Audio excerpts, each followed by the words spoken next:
sur la question thyroïdienne. Donc là, on va y passer un petit peu de temps.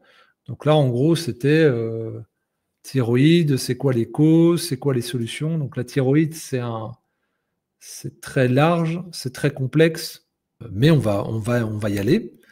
Alors là, c'était surtout, c'est qu'est-ce qu'on pourrait faire pour réguler une TSH élevée. Et il y avait même une question, enfin une option dans cette question en plus, après une ablation de la thyroïde.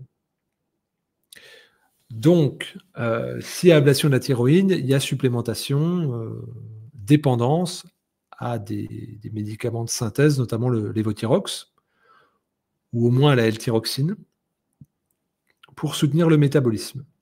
La TSH élevée avec traitement, ça peut résulter déjà d'une mauvaise assimilation des hormones thyroïdiennes externes.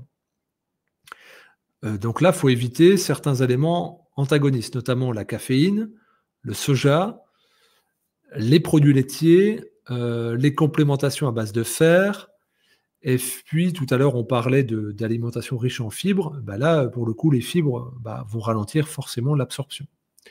Et puis, regardez, par exemple, les antiacides comme les inhibiteurs de pompe à protons pour l'estomac et d'autres médicaments qui vont créer ce problème-là, tout en sachant que généralement, est associé à la thyroïde des troubles gastro-intestinaux. C'est quasiment systématique.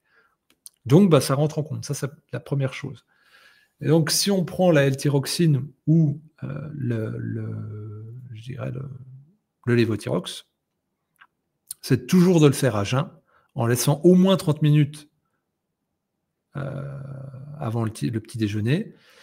Et puis sinon, c'est de le prendre 4 heures après le repas, quand la digestion est complètement finie, pour éviter les interférences. Mais il n'y a pas que ça. On parlait du foie là pour la problématique du LDL, du cholestérol. Eh bien, le foie rentre aussi en ligne de compte de manière extrêmement importante dans les troubles thyroïdiens. Pourquoi? Parce qu'il y a la conversion de la T4 en T3.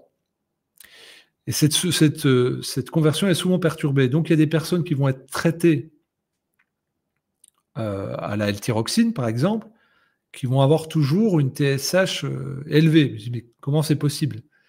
Eh bien, c'est-à-dire ce qu'on appelle le convertisseur au niveau hépatique n'est pas efficient. Et donc, il faut détoxifier le foie, mais de manière importante. Si vous avez en plus un métabolisme bas avec des problèmes d'hypothyroïdie, votre foie va tourner au ralenti. C'est le métabolisme global. Et puis, vous risquez aussi une hypochloridrie, donc un manque d'acide chlorhydrique dans l'estomac, et puis avec des prises d'IPP qui vont aussi, eux, être défavorables. Donc, vous avez des problèmes en cascade. Donc, la première des choses pour moi, selon moi, avec une TSH élevée, c'est de détoxifier le foie. Et puis, de rajouter certains nutriments clés qui vont venir garantir une bonne assimilation et une bonne transformation de la T4 en T3. Donc, donc pour la détoxination du foie, on l'a vu, je vous en ai parlé juste avant.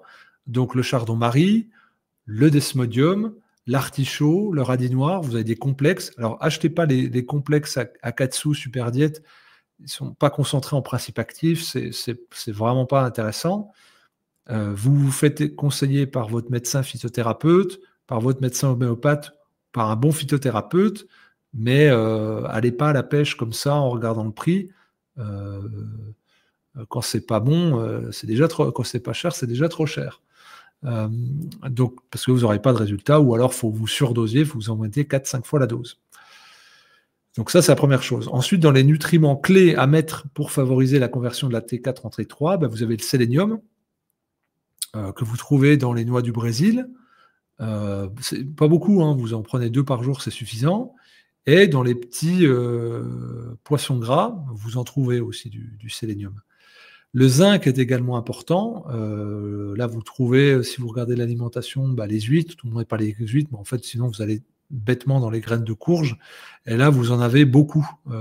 Ce sont des fibres dures, donc qui peuvent donner un peu la diarrhée. Déjà, le zinc a la propriété de fluidifier un peu les selles. Et les graines de courge étant assez abrasives, dures, ça va accélérer le transit. Et en plus, elles ont la propriété d'être antiparasitaires. Donc, pour un peu que vous ayez quelques parasites, il est possible que vous ayez des phénomènes de diarrhée, mais ce n'est pas grave, entre guillemets. Également, le fait de prendre du magnésium, hein, donc toujours pareil, hein, sous forme de bisglycinate, ça va réduire le stress oxydatif et donc favoriser une meilleure conversion, tout comme le fait, alors la plupart des gens qui sont carencés qui sont déficientes en T3 sont souvent très sous-dosés en vitamine D, donc complémentation en vitamine D. Donc souvent, il y a carence en zinc, magnésium, vitamine D pour les personnes qui sont en hypothyroïdie. Et donc là, il faut un dosage systématique de ces éléments-là. Donc réduire l'inflammation, le stress oxydatif et détoxifier le foie. Donc pareil, toujours pareil, comment on réduit l'inflammation? En prenant des acides gras oméga 3, EPA, DHEA, donc toujours pareil, les poissons, les huiles de poisson, l'huile de krill, donc c'est du petit plancton, prendre du curcuma avec de la piperine, donc avec du poivre noir, et puis pareil, hein, tout ce qui est glutathion, ou précurseurs comme la NAC ou le chardon-marie. Donc en gros, encore une fois, détox hépatique. Il faut évidemment faire gaffe en n'ayant pas une alimentation antagoniste par rapport à ce qu'on va chercher à amener de l'extérieur avec la L-tyroxine ou le lévothyrox. Donc c'est faire gaffe aux crucifères, hein, comme les choux, les brocolis, mais également le soja. Ils vont bloquer l'iode et l'absorption d'iode, l'iode que vous allez trouver dans les algues, par exemple, et puis évidemment dans tout ce qui est crustacé. Et puis, il va falloir favoriser, pour relancer un petit peu le métabolisme, les protéines. Et puis, ces protéines qui vont transporter des hormones thyroïdiennes. Et puis, faire gaffe aussi à ne pas avoir une hyperglycémie, une glycémie stable, parce que une glycémie trop haute va aggraver l'hypothyroïdie.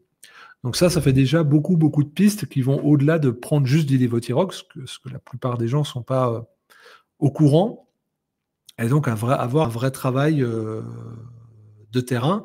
Et donc, quand on parle de stress oxydatif, on parle de stress tout court. Je n'imagine pas que des gens soient hypothyroïdiens ou hyènes. D'ailleurs, ça touche plus souvent les femmes, parce qu'il y a un lien avec tout ce qui est œstrogène, cycle de l'œstrogène, également prise de pilules contraceptives. Donc, il faut éliminer ces pistes-là de perturbateurs endocriniens.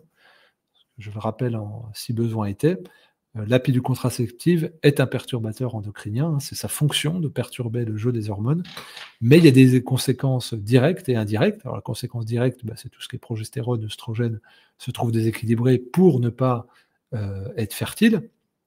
Et puis indirecte, c'est la création de lithiase biliaire, donc de calcul au niveau de la vésicule biliaire, et d'effets secondaires au niveau de la thyroïde. C'est pour ça que dans les personnes qui sont atteintes d'hypothyroïdie, 9 personnes sur 10 sont des femmes. Vous avez des hommes et de plus en plus d'hommes, mais ça reste quand même minoritaire.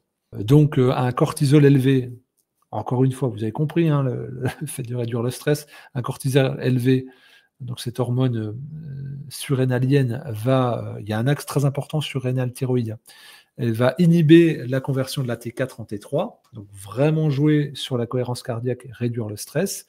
Avoir une respiration ventrale, et puis avoir un sommeil qui est réparateur, ce qui est assez généralement difficile pour les gens qui sont en hypothyroïdie.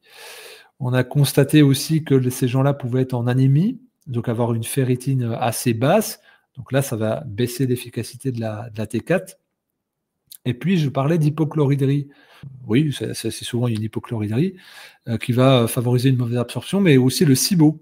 Donc là, on va être au niveau de l'estomac et de l'intestin grêle. Et donc là, ça te prend ce qu'on appelle la bétaïne HCl, donc pour sécréter artificiellement de l'acide chlorhydrique dans l'estomac. Et puis des probiotiques qui vont bien choisir. Alors là, il faut avoir un bon gastro-entérologue. S'il y a un SIBO, on en a déjà parlé, je crois, du SIBO. Donc vraiment faire gaffe à ça. Donc vous voyez, hein, c'est multifactoriel. Hein. L'hypothyroïdie, allant même jusqu'à l'auto-immune Hashimoto, c'est pas juste une déficience en T3, hein. C'est bien plus complexe que ça. Hein. C'est vraiment, pour ça que je vous disais, c'est toujours gastro-intestinal et du stress, voire des perturbations endocriniennes au sens large. Donc, c'est pour ça que toutes les personnes devraient faire un bilan complet, idéalement avec un médecin fonctionnel, si ce n'est en duo, médecin qui fait quand même des bonnes analyses de sang et naturopathe qui va prendre en charge l'hygiène de vie. C'est engageant sur plusieurs semestres, c'est clair, hein, ça ne se régule pas comme ça, mais il y a des avancées notables. Par contre, c'est toute l'hygiène de vie qui est à revoir. Donc c'est souvent laborieux, mais je dirais que le jeu en vaut la chandelle, parce que les personnes ont des symptômes multiples qui ne sont généralement pas associés par les endocrinologues, mais qui sont quand même notés par les gens qui vont travailler en médecine fonctionnelle.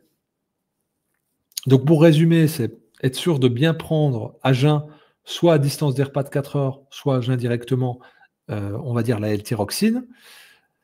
Soutenir la conversion de la T4 en T3 via la détox hépatique, réduire l'inflammation, équilibrer notablement l'alimentation avec des protéines, de l'iode notamment, et puis gérer le stress et le sommeil. Et puis vous pouvez prendre aussi toujours pareil, des plantes adaptogènes comme l'ashwagandha, sauf quand il y a une thyroïdite auto-immune du type Hashimoto, parce que là c'est assez déconseillé. Et puis toujours pareil, surveiller avec son endocrinologue de manière régulière et ne surtout pas baisser ou ajuster son lévothyrox soi-même, parce que ça peut être très long à venir réguler. Donc ce sont des dosages fins. Les hormones, c'est une vie assez complexe. Donc de ne pas jouer aux apprentis sorciers en réduisant même de 0,25 ces dosages, parce que ça ne va pas se sentir tout de suite, ni même au bout de quelques semaines. Au bout de quelques mois, ça peut être assez symptomatique et très long à revenir à l'équilibre. Donc prendre le temps, faire ça bien, et bien se faire suivre. Et puis surtout être motivé. Ça demande une grande motivation, mais je le répète, le jeu en vaut la chandelle. Alors, j'ai oublié aussi une approche où l'approche de l'endocrinopsychologie de Jean Duchazot, où avec la machine Equilios, il y a une amélioration sensible et notable de la fonction thyroïdienne, même après une ablation de la thyroïde. C'est toujours très problématique quand on ampute un organe, hein, que ce soit la vésicule biliaire, la thyroïde, que sais-je, les amygdales. Il y a des organes qui ont plus de fonctions que d'autres, la thyroïde en fait partie, mais en tout état de cause, le but c'est d'être le moins dépendant possible d'un dosage élevé. Et donc en appliquant les règles d'hygiène de vie que j'ai détaillées, il y aura une amélioration et sans doute une réduction du dosage pour ta compagne. Et donc c'est ça qu'il faut viser, parce qu'elle aura des bénéfices au-delà. On va dire que cette alimentation, elle favorise aussi le fait de ne pas tomber en hypothyroïdie. Donc on va agir sur quelque chose de causal. Et donc si elle peut être juste on va dire avec du lévothyrox à 0,25, 0,50, c'est quand même plus sympa qu'à 1,5 ou 1,75. Et puis elle s'en trouvera mieux à tout niveau. Donc évidemment, si on peut éviter l'ablation, c'est mieux. Mais si c'est là, on peut quand même améliorer les conditions de vie de manière assez notable.